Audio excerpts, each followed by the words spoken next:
காங்கிரஸ் கமிட்டியின் தலைவர் திருநாவுக்கரசர் செய்தியாளர்களை சந்தித்து வருகிறார். அதனை நேரலையில் பார்க்கலாம்.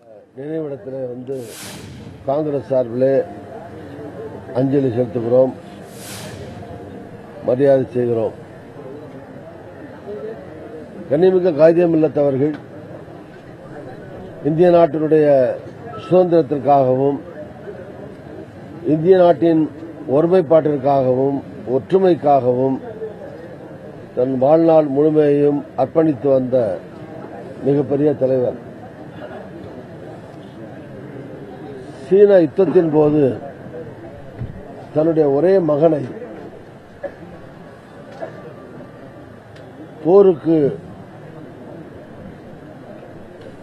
அனுப்பிய தியாக தலைவர். தமிழ் மொழியை ஆட்சி மொழியாக்க வேண்டும் என்று குரல் கொடுத்த தலைவர். இந்த நாட்டில் இருக்கிற அனைத்து தரப்பு மக்களும், இந்துக்கள், இஸ்லாமியர்கள், கிறிஸ்தவர்கள், இப்படி அனைத்து தரப்பு மக்களும் ஒரு தாய் வயிற்றிலே பிறந்த சகோதரர்கள், எல்லோரும் ஒற்றுமையாக வாழ வேண்டும் என்று தேசத்திற்காக தன்னை அர்ப்பணித்துக் கொண்டு for the unity of the nation, நாட்டினுடைய ஒருமைப்பாட்டிற்காக ஒற்றுமைக்காக வாழ்ந்தவர். தேசத்தினுடைய அகில இந்திய அளவிலே தமிழ்நாட்டில் இருக்கக்கூடிய எல்லா தலைவர்களுடைய அன்புக்கும் மிகுந்த மரியாதைக்கும் உரிய தலைவராக திகழ்ந்தவர். அதனால்தான் அவரை மிகுந்த கண்ணியம் நிறைந்தவர் என்கிற காரணத்தினாலே கண்ணியமிகு காகிதம் இல்லத் என்கிற அடைமொழியோடு அவரை அழைக்கிறோம். அவருடைய புகழ், அவருடைய சிறப்புகள் இந்திய மக்களுடைய இதயங்களிலே, எல்லா தரப்பு மக்களுடைய இதயங்களிலேயும் நீக்கமுற நிறைந்திருக்கும்.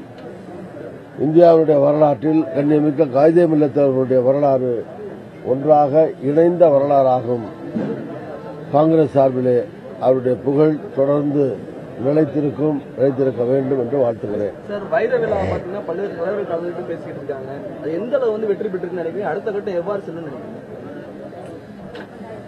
அருமையான டாக்டர் கலைஞர் அவர்களுடைய 94வது ஆண்டு பிறந்தநாள் விழா 57 இருந்து 2017 ஏறக்குறைய 60 ஆண்டுகள் அவர் சட்டமன்றத்திலே பணியாற்றிய டைமண்ட் ஜூப்ளி, அதாவது வைர விழா. இது திராவிட முன்னேற்ற கழகத்தினுடைய செயல் தலைவரும் எதிர்க்கட்சி தலைவருமான திரு ஸ்டாலின் அவருடைய தலைமையிலே மிக சிறப்பாக நடைபெற்றது.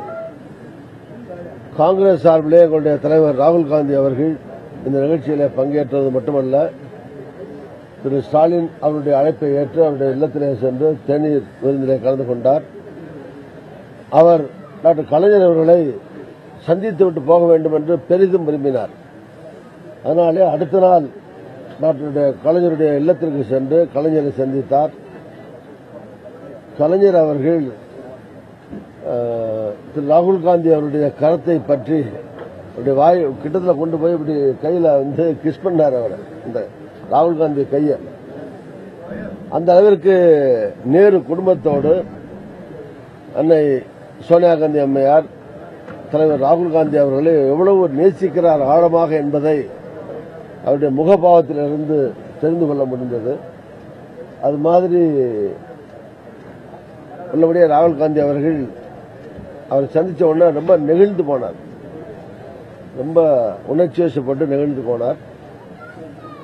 அவருக்கு வாழ்த்துக்களை சொன்னார். இந்த நிகழ்ச்சி, இந்த பிறந்தநாள் விழா மற்றும் வைர விழா மிக சிறப்பாக வெற்றிகரமாக முடிந்திருக்கிறது.